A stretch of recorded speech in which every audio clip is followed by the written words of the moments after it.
Good evening, everyone. Welcome. My name is Joe Davich. I'm the Executive Director here at the Georgia Center for the Book.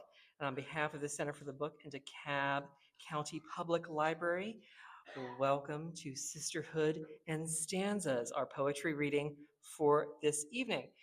Just a couple reminders about some upcoming events. Don't forget that the Decatur Fine Arts exhibition is installed upstairs on the fourth floor. It opened on Friday for the Arts Festival, and it will run until June 13th. That will be our closing reception. It will be open Thursday, Friday, and Saturday from 1 to 5. So do come out and browse the artwork.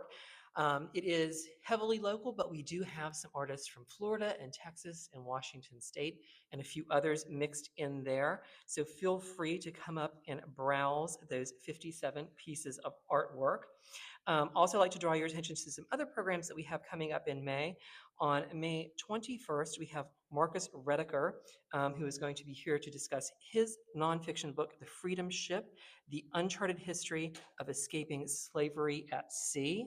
And then on May 22nd, Brett Witter will be here talking about his latest book that he has co-written with Robert Edsel called Remember Us.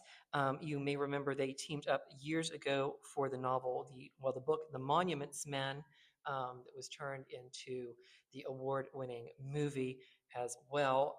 This one also about World War II. And the May 29th, we will be here with Karis Books as well for Tochi Oyebuchi's Harmattan season. We also have all of our events thus far in June as well, like Robert Franklin's The Great Black Hope will be here, as well as on June 2nd, we have one called The Six by Stephen Schweikert.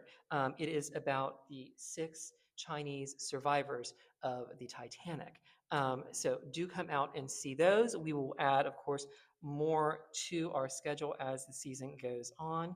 And yes, there will be an announcement made about the Decatur Book Festival, probably sometime in June as well.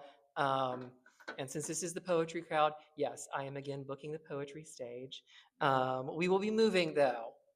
So the auditorium here will be the young adult stage for this coming book festival. The poetry stage will be over at the Marriott in the auditorium over there.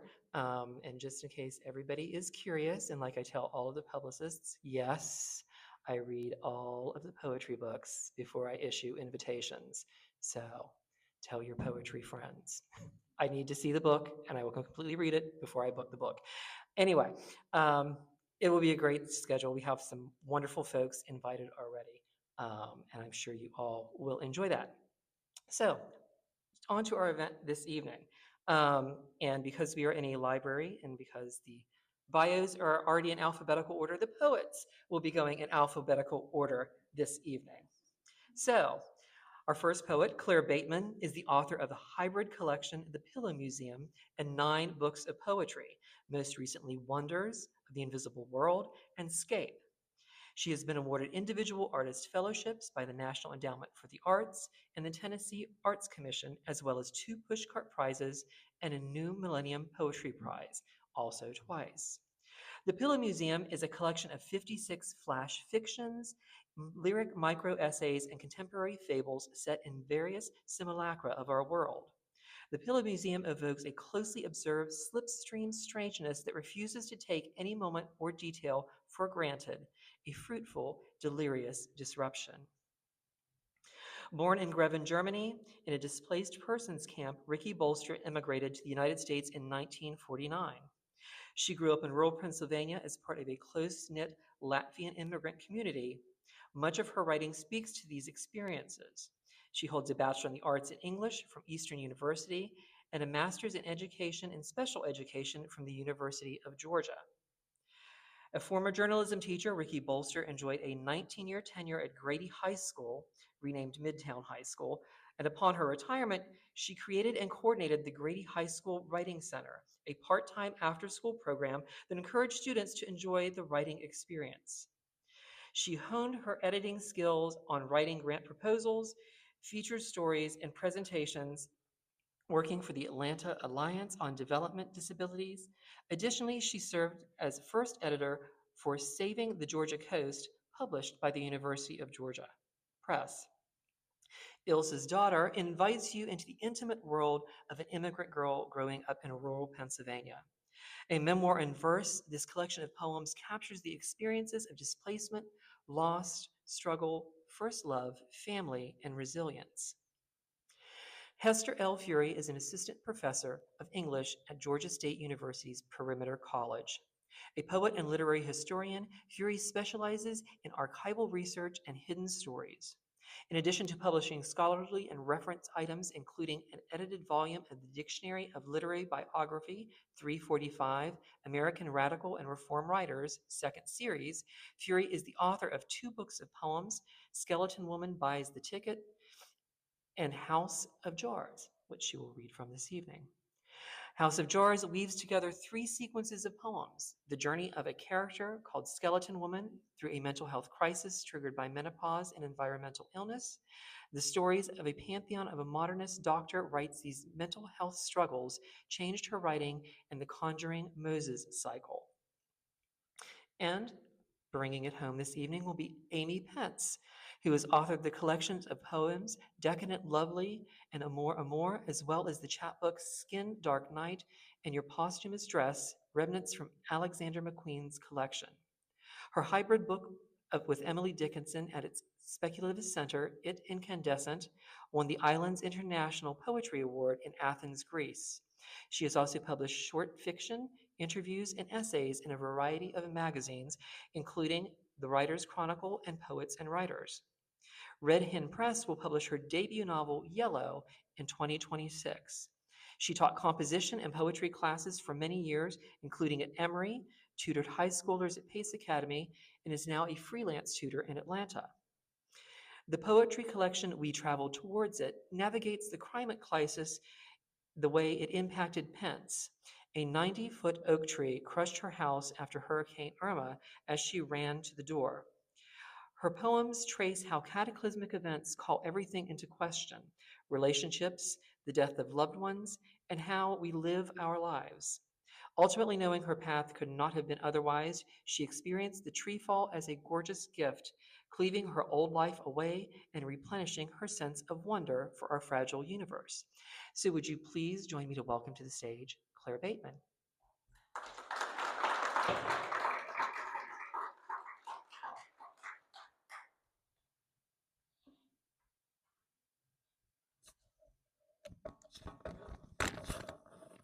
How's this? Is it good? Okay. Wah! It's coming out. You always have to fight with the microphone. Sorry. Okay, I think that's good. Thank you all for coming. I'm excited to be reading here, and thank you for that lovely introduction. And it's great to be with such wonderful poets and such a wonderful audience.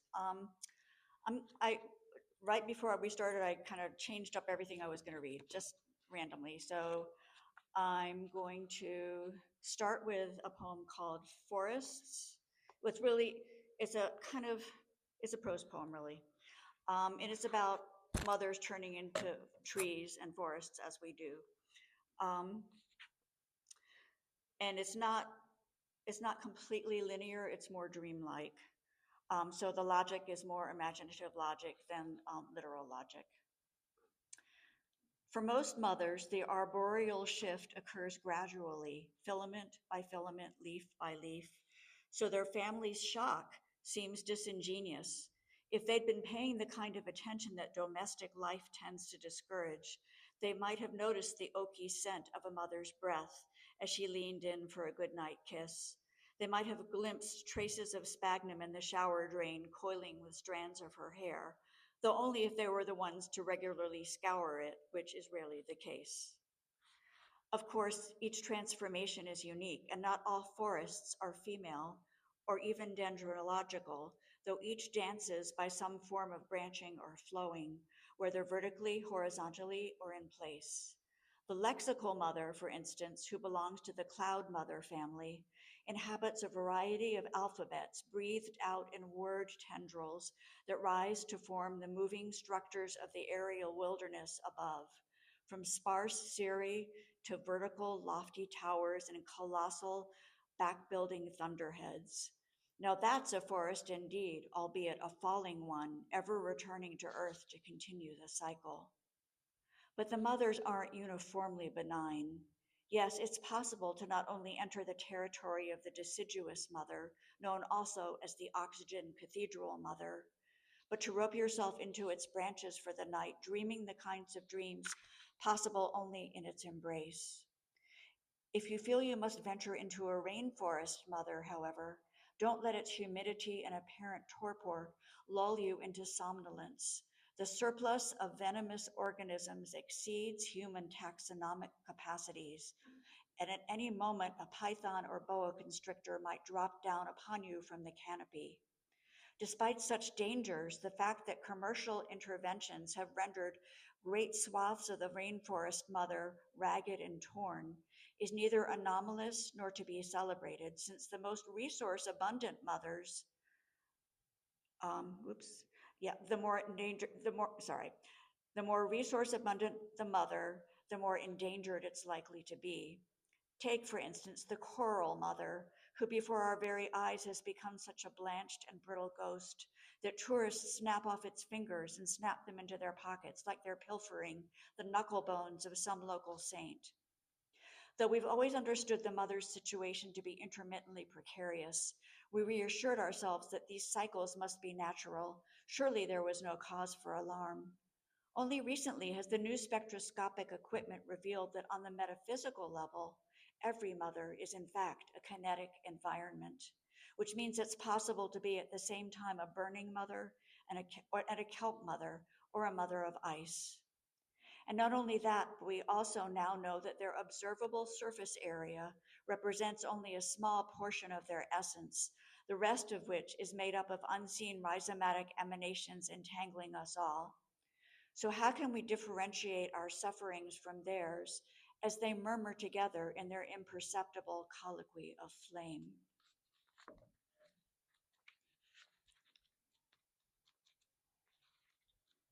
And this is the other one I want to read from this book, my new collection. It's about sleep, kind of the mythology of sleep, um, a phenomenological kind of look at sleep, because it's something we all have in common. Going under. We sleep when our skin becomes saturated with night. We sleep to escape from noonday glare, flat light, ghost light, the hour when spirits walk, as the ancients believed.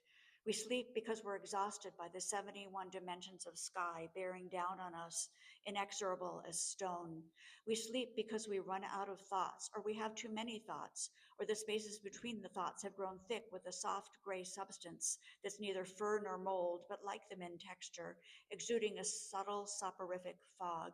Some of us sleep as punishment, sent supperless to our severe and narrow beds. Others sleep for indulgence, arms outflung, luxurious expanse unfurling. We sleep incidentally, we sleep incrementally, we sleep exuding dreams like the voluptuous ink clouds of an octopus garden. We sleep on our feet like horses curled over a steering wheel of parked cars, and sometimes terrifyingly as we drive. We dote on sleep as if it's a delicate only child that we'd ply with bonbons, bedeck with pearls, and daub with tinctures of crushed diamonds plucked from the coronation tiaras of popes and queens. We bargain with sleep, we chastise it, we compete with each other over its supreme inadequacies. I had the worst night. No, mine was far more wretched. We stalk our sleep, dragging our paltry nets and snares behind us as we crawl over miles of crushed glass and barbed wire toward where it was last sighted.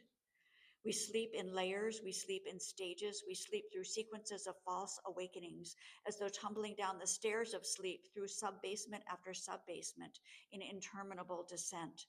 We sleep through the first, second, and third and fourth watches of the night, and in the intervals between them that are made not of minutes, but of slippage and unlikeness. We could say that sleep is a waste of time if we knew what time is. We could say that time is a waste of sleep, but while dreaming, we're everyone we've ever been, and we're the death self we like to pretend is a stranger, though it's been our nearest companion from the very first breath. We sleep incandescently, we sleep phosphorescently. In sleep, the body breathes as houses do, no matter how many layers of caulk and sealant the owners apply. So slow seepage of breath, voices, memories, aromas, and soul glow. Who lived in your house before you? What dream residue brushes your face like spider silk as you cross the threshold between rooms? And long before there were houses, the land itself slept during great freezes when the fish dreamt in suspension, torpid under layers of ice, and during the aftermaths of floods when everything was tranced and still. That was a sleep of history before the twinkle of electronic devices in every room like domestic constellations. Now sleep texting is on the rise. Since everyone beds down near or even with their phones as though connected by an unseen umbilical cord, so in the morning pixels reveal the heart's occult detritus, like broken shells and fish bones exposed by a receding tide. Complaints, declamations, confessions, personal manifestos, breakups, propositions, and proposals. Yes, the culture of sleep is changing. There's sleep shopping too, a retail extravaganza in the emporium of night. And that's only the beginning. Soon all vehicles will be autonomous, sentient metal pods bearing slumberers, chipping away at their sleep debts, compound interest. So that dreaming will be associated with motion itself, and the very act of getting into a vehicle will cause us to nod off.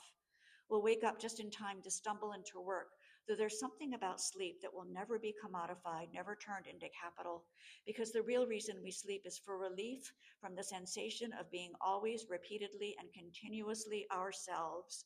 Ourselves when we wake up in the morning, ourselves when the clock strikes midnight, and in between as we pause to check during micro moments of awareness during the day. Still ourselves. Who would have thought it?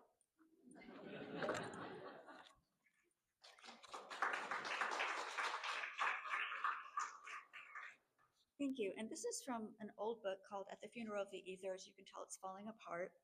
Um, I don't even know where this came from, except I used to live in Tennessee, um, where I crossed over. I don't know who this person is that's speaking. Where I crossed over from Spring City, Tennessee, the capital of purgatory, where with sleet in my hair I stood in line between 500 other women, waiting to apply for the four third shift data entry operator. Sorry, waiting to apply for the 4 third shift data entry operator openings at the Postal Service Remote Encoding Center. From my permanent destiny at Value Save, pawn your title, drive your car. From the silent lobby of the Greater Spring City Plasma Alliance, where strangers sit packed in parkas hoping to sell questionable blood. From Jerry's video palace, over which at many a midnight I'd swooped low, whether in or out of the body, I do not know, then slowed, pausing, merging briefly with the coarse, barely conjoined molecules of whatever cut rate aggregate comprises the grainy pebbled walls, and passing through to behold Jerry and his hugely pale son squatting to set video cases one behind another in labyrinth, spiral, lattice, corkscrew helix, the chain reaction already magnetized memory within the propped camcorder. From the invisibly vibrating teratogenic field continuously emitted by the high tension wires of the TVA. From the nuclear family hydroplaning on the glaze of its own self-imposed isolation. From the midst of the 7 glacial spirits come to inhabit the land, my soul spoke to me with stern inflection. It is the end of the 20th century. Arise, for America has no stake in thee. To the ice ages you were bound to sing. To the ice ages you owe everything. So I lifted my voice and a sound came from me, though if it was song or not, I cannot say. There I crossed over. Thank you.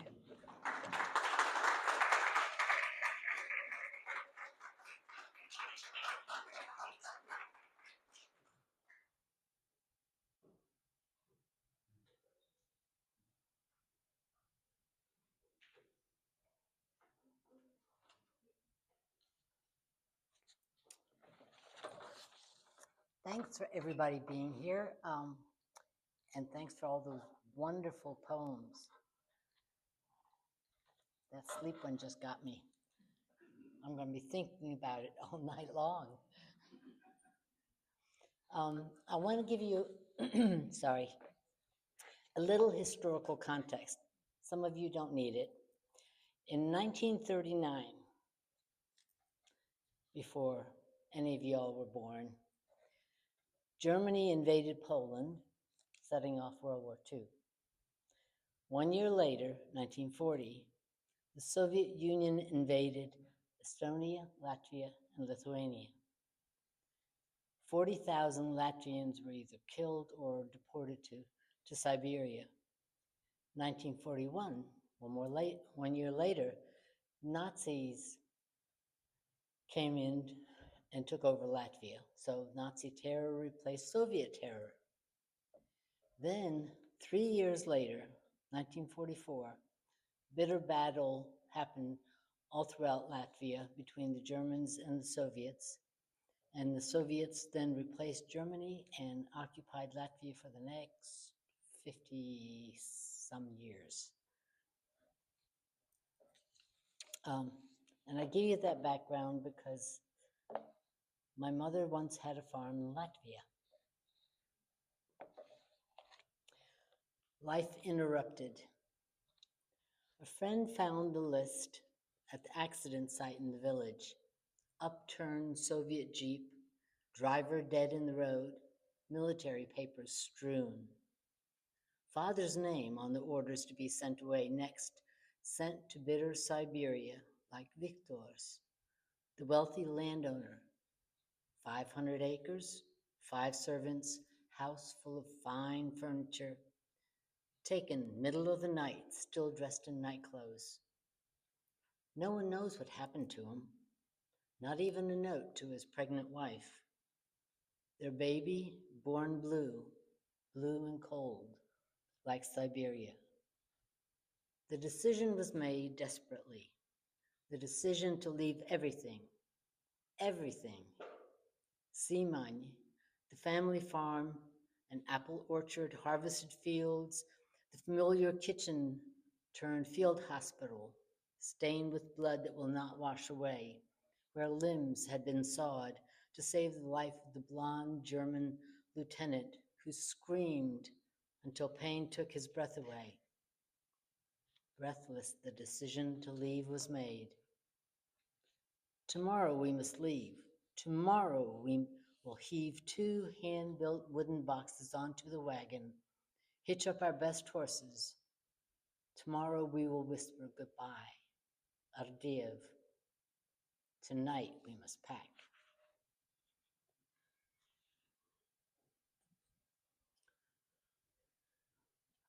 This one is called To Rise Again. My mother's name is Ilse, as in Ilse's daughter. The path takes Ilse up the hill, where white birches, newly leaved, whisper of summer coming. With a switch, she lightly urges the cows toward green pastures.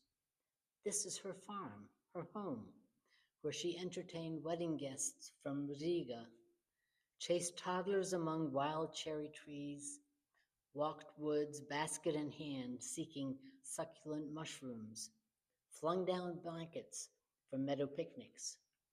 This was her home. Her eyes open. She knows it was just a dream of her homeland. Heart aching, she silently weeps. She slips out of bed. An awakening day, loads wood into the stove, brings water from outside pump, begins breakfast for the family. Later, she sits on the stoop, washing diapers by hand, singing ancient folk songs. Straui, straui, upatetse, in the comfortable old language. She has difficulty with the new one. Buffered by English fluent children among strangers, she smiles a lot. A shy, gentle, head down, tilted smile, and a soft, thank you. At day's end, she has cooked and cleaned, planted and weeded, picked and pickled. The dream will come again that night and the next. Again she will weep. With morning light, again she will rise.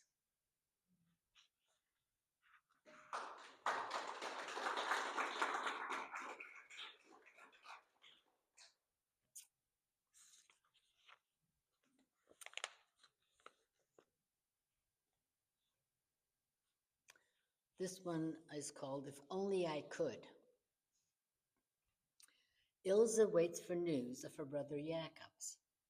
Month after month, week after week, day after day, no word. Katrin, her mother, who fled with the family, died in their German exile.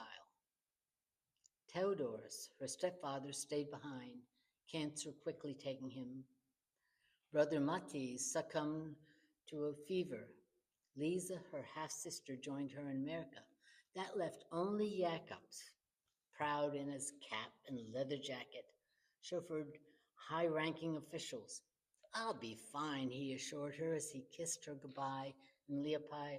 As panic filled, she quickly boarded the ship, leaving port, the last ship.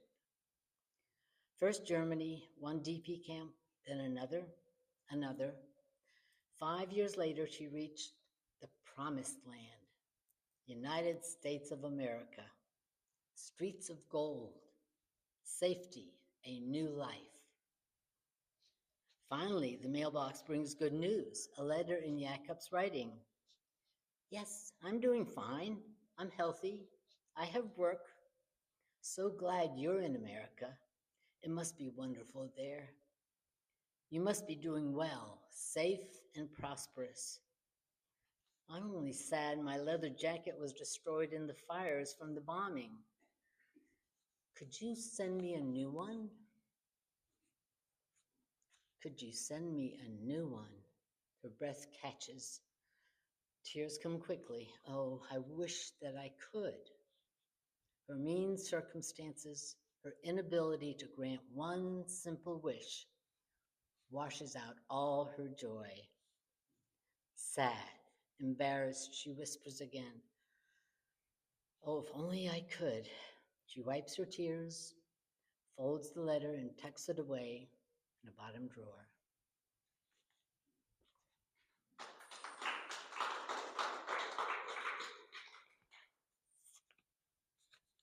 I wrote my own fan club. What can I say?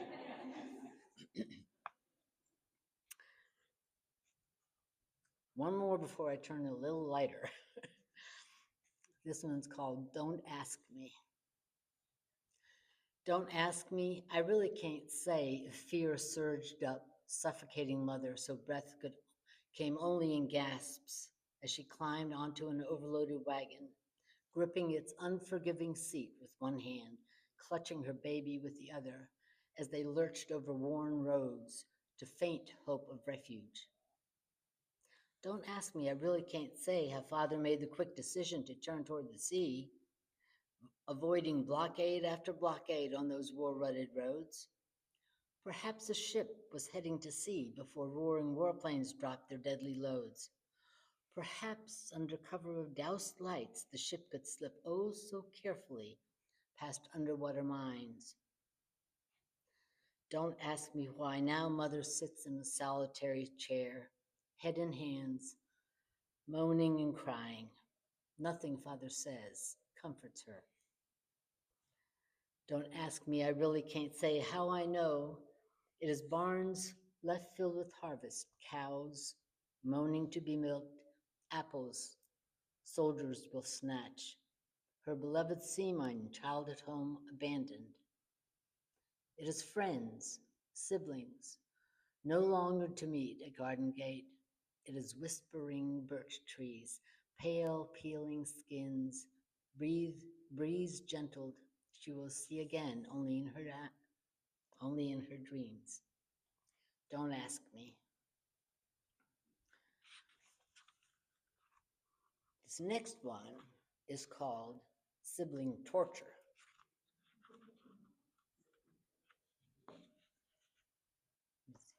Yeah, it's on page 18. Cool air wrapped around us. Mosquitoes danced on bare arms. Grass still warm on a July evening in Pennsylvania countryside. Conspirators, we squatted behind the peonies, whispered. What do you think they're doing? Talking? About what? Kissing? Perhaps we knew someday we too would do the same. We belly crawled closer to the gravel driveway, parked Ford sedan where two figures leaned towards each other. We gathered pebbles, pinging them against car door, window, roof. They ignored us, so we pinged again, again. We felt them stirring, peering, seeking us in the dark. We giggled in triumph of secrecy and torture of our older sister. The back door of the house flew open. A quick switch flooded the yard with light. All too soon, our mother ended our delight.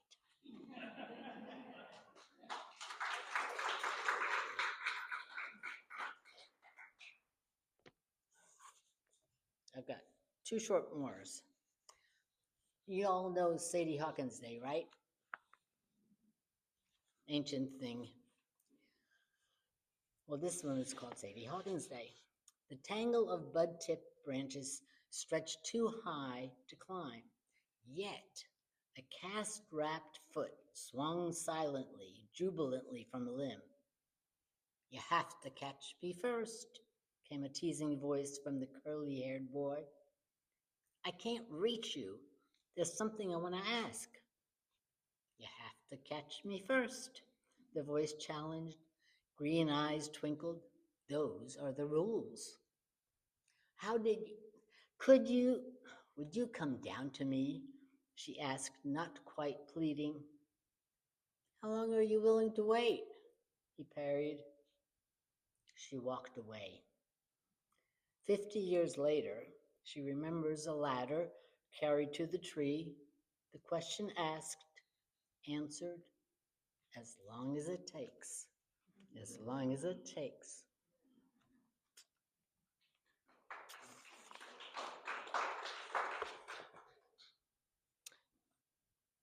This is my last one for y'all, and it's the first one in the book. Ilza's daughter. Runt of the litter, failure to thrive, returned to hospital, prayed back to life in an upper room. I am Ilza's daughter. Fifth child within 10 years, granddaughter of Katrina.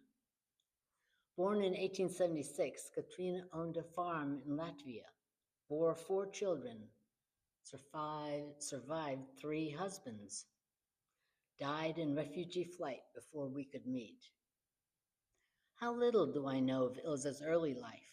Bits, pieces, snatches of stories like crumbs left on a plate. Formal sepia photos hint a life of plenty. Hired help, chef sent out from Riga for a 3-day wedding feast. Bits, pieces, snatches of stories tinged with grief, loss of once upon a time. Yet, strength surges through. She weathered soldiers' boots scarring wooden kitchen floor, refused scarce life vests if her children were without. Fled threat of Russian control once more, west over mountains to the free zone, then further west to begin anew. I am Ilza's daughter, runt of the litter, prayed back to life in an upper room, granddaughter of Katrina.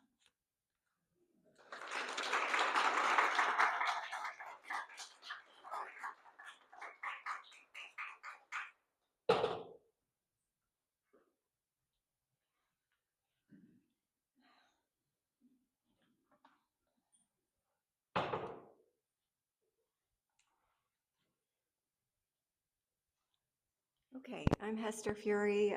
My friends call me Lee. I am the one with the 3 series of poems wound together within my new book, House of Jars. So I've adopted years ago the poetic alter ego of Skeleton Woman, and it seemed really relevant about 10 years ago when I found myself going through what can only be described as madness. It was partly the result of physiological changes to my body and partly the result of environmental illness. So I don't know if you remember back in, I think it was 2014, every single day during the summer, it rained in Atlanta. And I had a little wooden house in Decatur. And so there was, I didn't know it, but there was mold damage to my house. And so there was mold all underneath the house, and then little tiny, almost invisible insects called springtails came to eat the mold. And you can, if you're ever around them, you can feel them. They feel like fleas are jumping against your legs, but they don't bite you. There's no mark. So, and then as a result of going through menopause, I had crawling skin. So these two in combination, I was kind of crazy for a little while. So I figured I could at least get some good poetry out of it. So here we go. Recipe for star bread. On a crosstown bus, a character from Dr. Seuss makes ready for plant rescue at a place she once called home. She seems placid enough, this goofy grandma, fresh from a trip down the crazy river where she hopped from rock to rock, sometimes waiting, other times giving up and floating. She gives thanks that the territory was not altogether unfamiliar, that she could return. Under the patchwork blue hat, behind the party-colored readers, a poem leavens. Still lumpy and sticky, but she can feel it growing. Smells with satisfaction the fermenting agent at work. A love triangle of modernist doctor poets. Their pain and confusion, struggles with attachment, the mismatch of love and inadequacy of story houses give birth to discovery, books and hypotheses, schools of thought, whole disciplines of study. He put her in a pumpkin shell, and there he kept her very well. She will have to bring her shovel home on the bus. Oh, she is at home with the stairs. The day before, she cried and rubbed dirt on her face. Maybe today will be better. It must be done. She thinks of Ruth Benedict among the Zuni, driven to her roof in Cochiti by bedbugs, and no doubt the aggravation of that miserable child on her way to Samoa. The poetry of accident and our married names, the necessary schizophrenia of partly deaf interpreters, wariness of narrators and informants on one hand, and friends who protect you in your mourning and promise to construct bee hotels, the long unbreakable loves that hide in history until the reader comes who can receive them, someone who can digest starbread. So I'll read a couple more of the crazy poems, and then I'll read some of the modernist doctor poems. I discovered along the way that, well, a friend of mine shared with me, and I had already read it, but I had forgotten. You know how sometimes when you go a long time between reading books, and then you read it, and then it's brand new because you're different. And so I read the autobiography of William Carlos Williams again, and I realized, because he describes his mental health struggles based on all the bugs in the New York City hospitals where he worked, and how it affected his writing. And so I realized that this was a common thread throughout modern literature. So right, so here we go.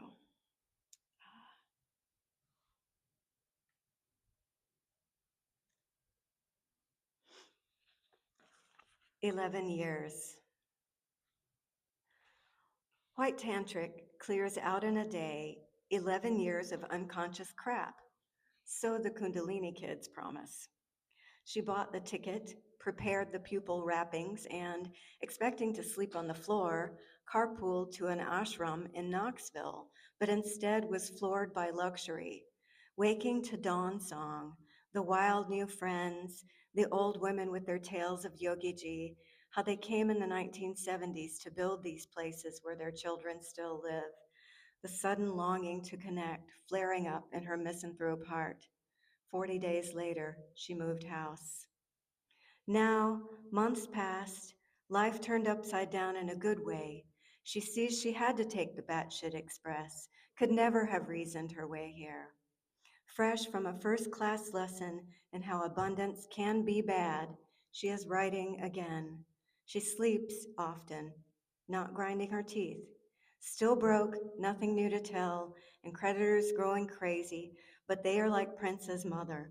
What she wonders, living sweet, slow days, the like of which she hasn't seen since early high school, is which 11 years? 11 continuous years or 11 total? Are the blocks and the blocks of crap, are they composites? Sorry, are they solid or composites? We talking cherry picked crap or crap particles? Maybe only the largest get sifted out or pressed together like toxic psychic particle board. Her sun flooded room seems haunted by the 70s, seeds her mind each morning with songs all but forgotten. Make sure of my time. Okay,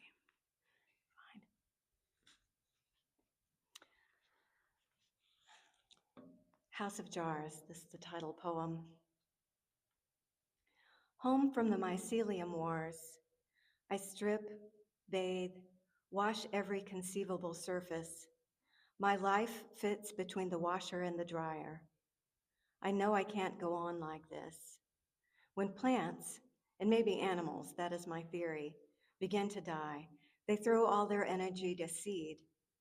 My tree uprooted, I came here to survive, but did I?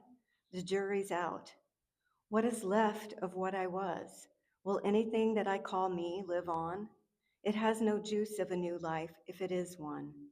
While I wait for marching orders, all must be lint rolled, soaked in tea tree oil, dried twice, thrown away, or preserved. I am scraping bottom, another container of light and air, agnostic, here in the House of Jars. Thank you.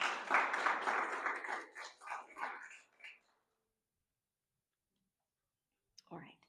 So a lot of modernists had these episodes, different stages of their life. As Joe told you, I'm an archival research specialist, and normally I travel around the United States and I visit the personal papers of all these people who were very famous in the past, but now often not known at all.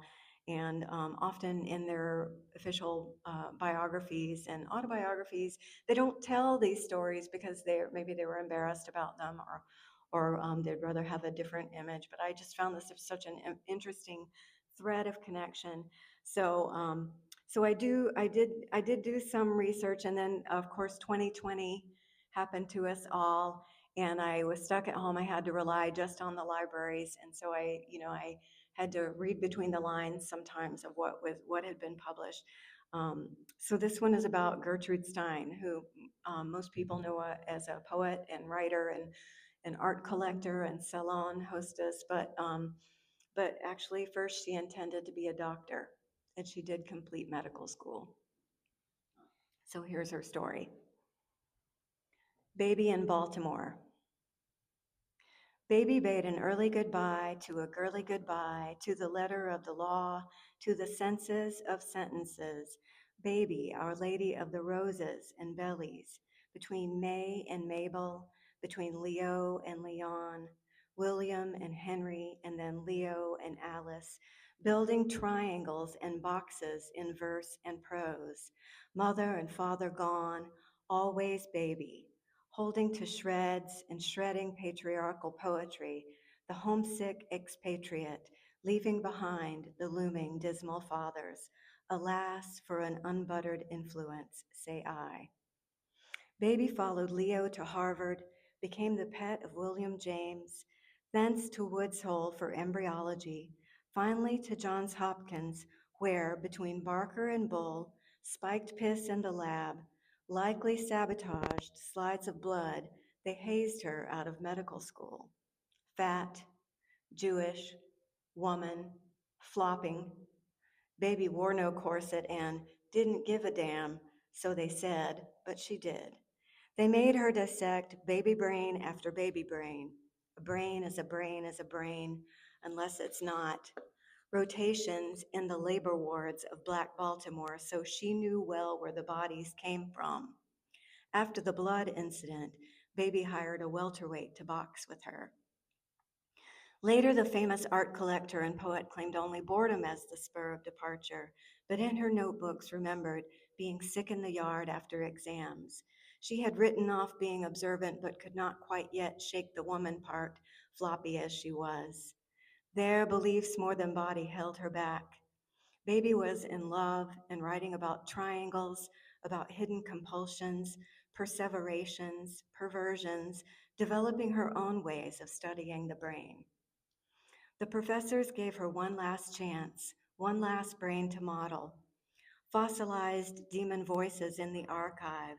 Can't you find a 6 months infant for her? After 63 pages of drawings and 25 pages of notes, fashioning a fuck you in plaster, her only known sculpture, she sailed for Europe to study the roots of modern English to help poetry escape the sentence. The jailbreak took some time. The lost lives of undersea Baltimore haunted her. She put QED away for a while, likewise Fernhurst. Demonstrate has a demon and a god in it. By 3 lives, she hit her stride, rivaling her master, Cézanne.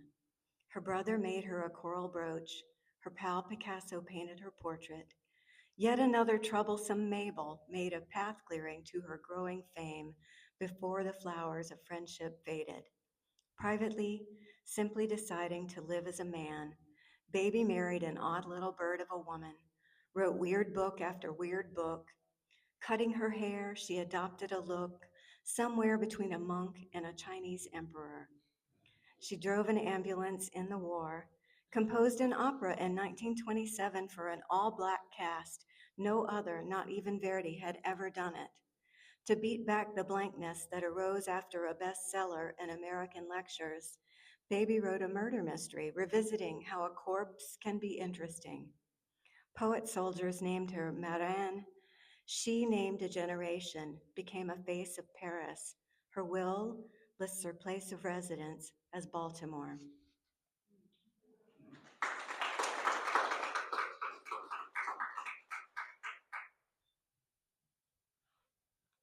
So somewhere along the way in my exploration of the modernist doctor poets and doctor writers and their episodes of mental health struggles, um, I realized that that Freud and Zora Neale Hurston both published books on Moses in 1939, and that when I went back and did research, a lot of people were writing about Moses at that time. And so I created a Moses cycle that's in the middle of this, and and uh, Robert Oppenheimer wormed his way into this book. I did not start out planning to put him in here, but he insisted. And this was way before that book was a bestseller and the film came out. Anyway, I used to be married to a physicist, so I know a little bit about physics. And here we go. This one's called El Norte. Moses's DMT may have come from acacia, the wood he used for the ark. Oppenheimer's drugs of choice had always been nicotine and adrenaline. More of a prophet than a lawgiver, good at predictions, he understood speed. The government titled him Coordinator of Rapid Rupture. By the 30s, he had leaped ahead of his fellows with his stellar physics and bad arithmetic to study gravitational collapse, but left his parlor communist Caltech friends behind, entered a high-stakes race against German light wizards who had been his friends at Göttingen. His darting mind veered away from the predicted black holes back to his other love, the sunlit desert. When the luminaries came into New Mexico's mountains to work in seclusion, the Alemannia were well established in the lead. As Iran observed, could so easily have been their century. A British experiment with gold had set Heisenberg on his course soon after Freud's first visit to Moses in Rome. About the same time, Einstein predicted gravitational deflection of starlight as it passed near the sun. The Eddington pair verified it in an eclipse of 1919. In the teens and 20s, the German physicists were killing it with their radiation analysis.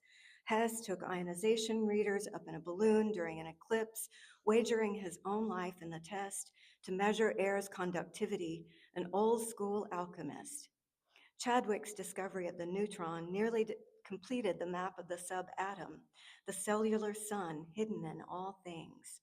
Chemists had begun studying chain reactions, and by the time the French discovered the advantage of uranium and patented the idea of an atomic bomb, Germans had already divided the nucleus, found the energy produced in a chain of newly created particles. But then, in the mid-30s, Hitler decreed the Great Purge. 1,150 Jewish scientists fled or were pushed out, all told. By 1934, Göttingen seemed dead, a hollow name, the children of God gone. The mountaintop is a dangerous place. As the hideous light bloomed in the desert, Oppenheimer first felt relief. In the next breath, it seemed, he saw himself in universal scale, as if he had ingested an entheogen. The eternal God had not meant this when he directed Jews to be a light unto the nations. Only esoteric studies could make sense of his fate. The secret police had kept a close eye on him at Los Alamos. Word of his repentance spread like fire. He fell afoul of orthodoxy, began to lose his name. The balding new pharaoh, he of the finger snap decision making, a son of show me, saw him once to hand off an obligatory medal, then told his aide, I don't want to see that son of a bitch in this office ever again. Then came the iconoclasts, chipping away at his repute. They said he couldn't read material he had written.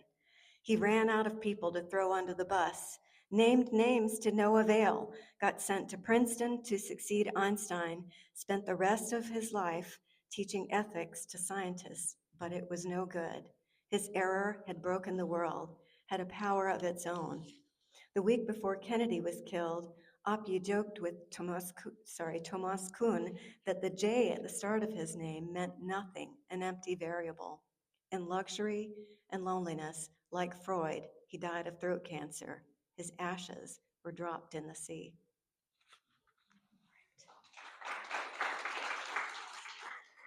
I want to read one more shorty. I don't have very many short poems, but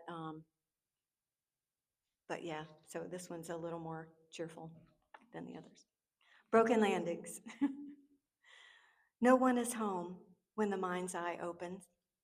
Maybe a bird outside the window. Chickadee, chickadee, chick, chick, chick. A small black presence uncurls warmth from the spine. Residual aches of grinding teeth. A crick spread from neck to shoulders. A thought. Find money for Rolfing. I miss touch, solvency, days not blue. On the ceiling, the sun makes 3 small kites. I remember my open heart. It smiles at me from dreams, reminds me to breathe. Thank you.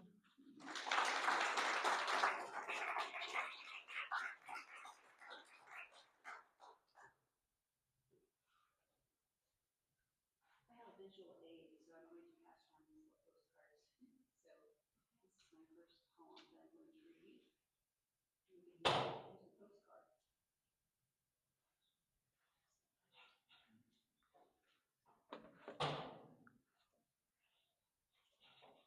So thank you, Joe and Allie, for putting this together. And it's just great to join the sisters and stanzas tonight.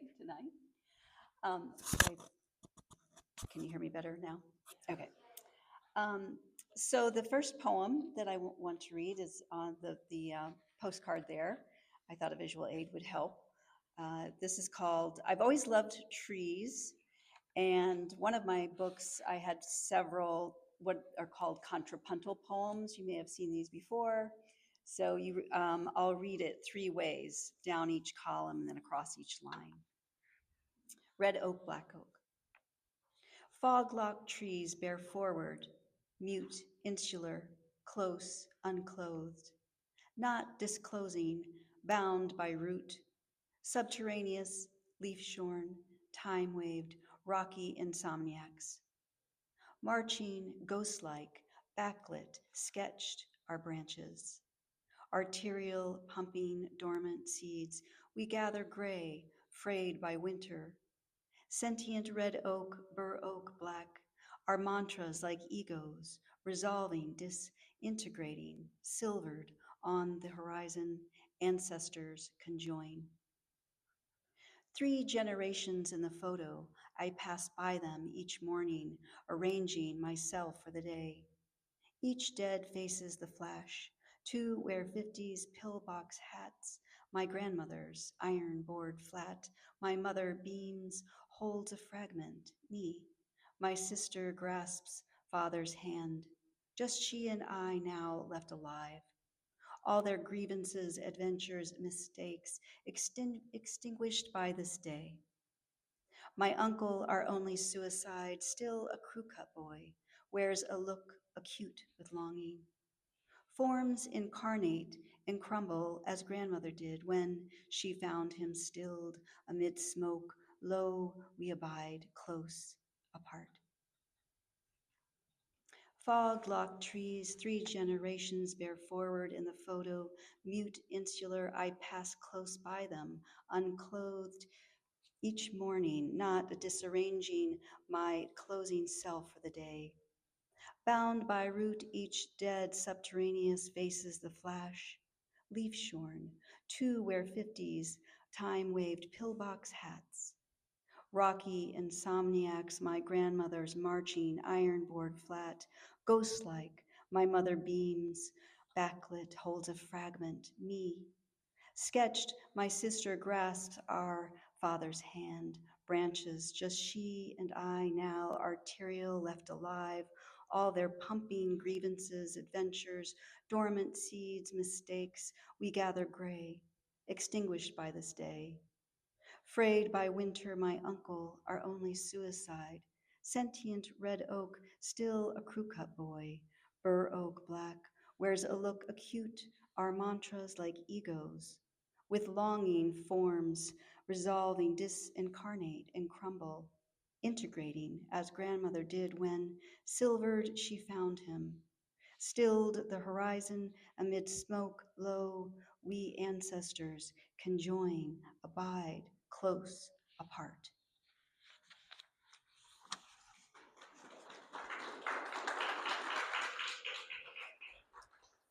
So as Joe read in the introduction, some of this book, or the book is really framed by the my personal disaster.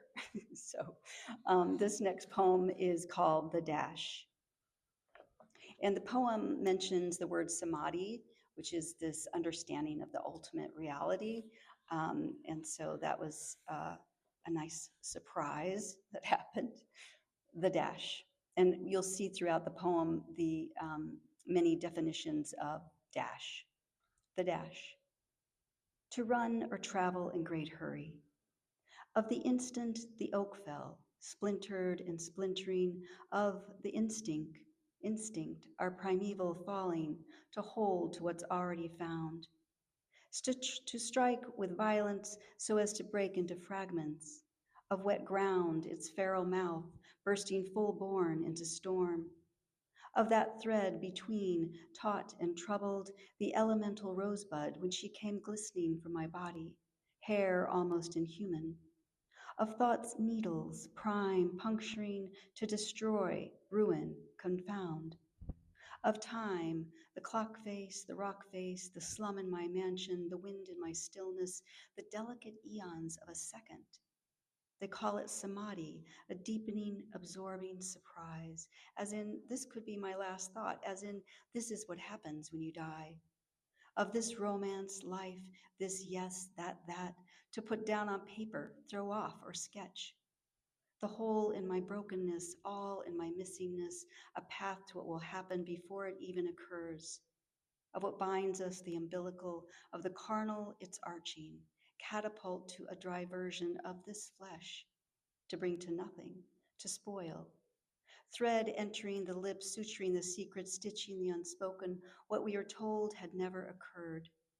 To draw through so as to erase, the M dash, not the N dash. Of the tempest, my mother and formlessness. Of my loss as I ran to the door, used as a euphemism for damn. Of this quick, inevitable slice, my core, yours.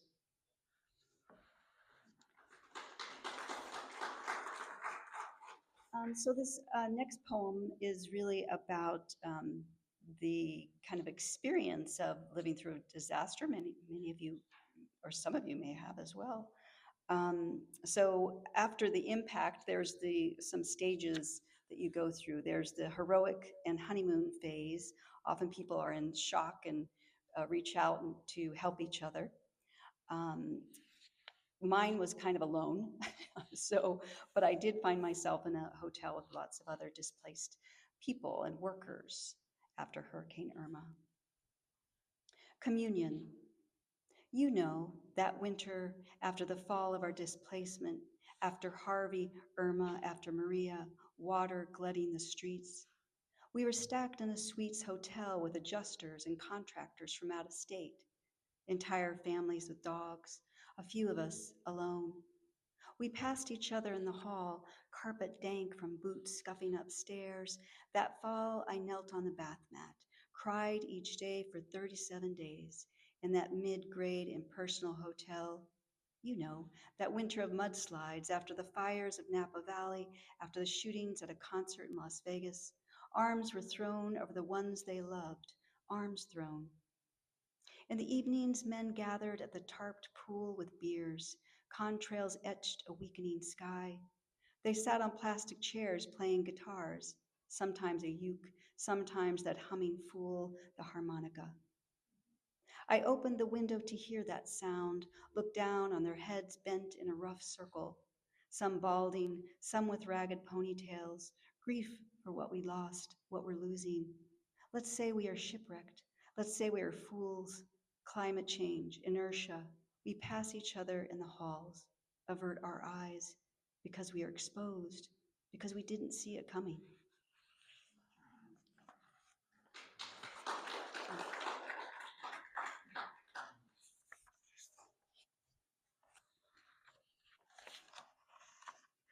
I just kind of want to read this one. This is in the middle of the book. I think I'm kind of reading it because Rupert likes it and he's here. So it's Lives of the Great Composers. And this was really about the death of my stepfather. Snow falls over the grave of Vivaldi, a simple grave in Vienna, over the grave of Bach, that lover of the fugue, unmarked for over 150 years. Snow falls on the grave of Thelonious Monk in Englewood, New Jersey. Seeds like sprockets from cottonwood trees float through the window, past the veteran reading a war poem. Clusters float pell-mell, slow-mo, go with that clot in the throat. Seeds fall. Snow, unremarkable, carries its own soft symphony, falls into earth's creases. The lives of the great composers, a forgotten book, unknown even now to my stepfather, who gave it to me years ago. It frustrated me then, as if, why would I want such a book? Now his brain washes away ischemia, the deep white matter, subcortical lacunae, clinically silent. When it snowed, that rare snow in Las Vegas, my stepfather slept or played piano on the strip. Hunched over like Thelonious Monk, wasn't I afraid of that Jekyll and Hyde when he rose from the piano? Who might he be? Snow of a slow-growing dementia falls to the brain. Snow falls as if we won't remember. Over 4,000 dead, not including the injured. We let go, try to forget. Minds fill with snow, or with a heat so suffocating, bodies collapse around them. The poem stops falling and the room goes on receding. The forgetful stand in the snow, and those we forget suffer their exposure because we do not want them, do not want the themes of history. The preponderance, the fugue, before you know it, my stepfather says, looking at the forgotten, they're all grown up. His face uncomposed. Before you know it, you will lie on the ground with your mouth open. Ice collects in the joints.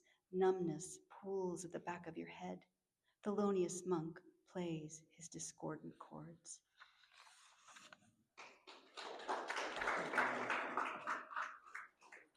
And I'm just going to move to the end of the book where, after something like that, you have a new lease on life. Dendrochronology. So there's still a part of the trunk of the tree that went through my house in my backyard, and it's really interesting to just watch it decay. And dendrochronology, as you all know, is the science of dating trees by their rings. Mine was 90 because it was 90 foot tall. She denudes as all trees do, whether of leaf or by decomposition. What's left but her torso, bleached? She's all clock now, bark, only the drop skin where air once touched her. My beautiful figment, a dryad for dark measures, after your massive fall, how you shuddered and throbbed in my blood. As mistake, curse, or something I could fix, rather than writ in water. Water you took in beats from a conscious, tangled underwood. You, mote, spoke, brought noon, lost your storied canopy. Your ruin, my waking, both of a mind to roam. Not timepieces after all. What decays, by whom shall the knower be known?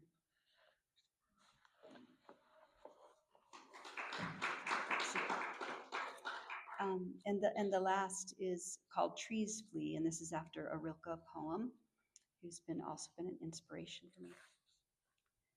Every year the fig tree grows more grandiose, its clown hands flapping with contentment. Its fruit so pendulous, a cardinal merely strokes one like a nipple. Late summer unfolds the tree's thirst mine, as we will always be in this charged eros, this air. I mash figs, turn them under my spoon into ruby jam rife with a million seeds, atoms vibrating both complete and boundless. Because the hurricane took down my oak, the fig's canopy overtakes the laurel, as Apollo did, swarming his god hands so near the nymph, she broke her arms into untold branches, closed and otherless. Was it desire, or was it the spell we were under, an endless pursuit, grasping at what was never ours? What made us think we couldn't kill a world?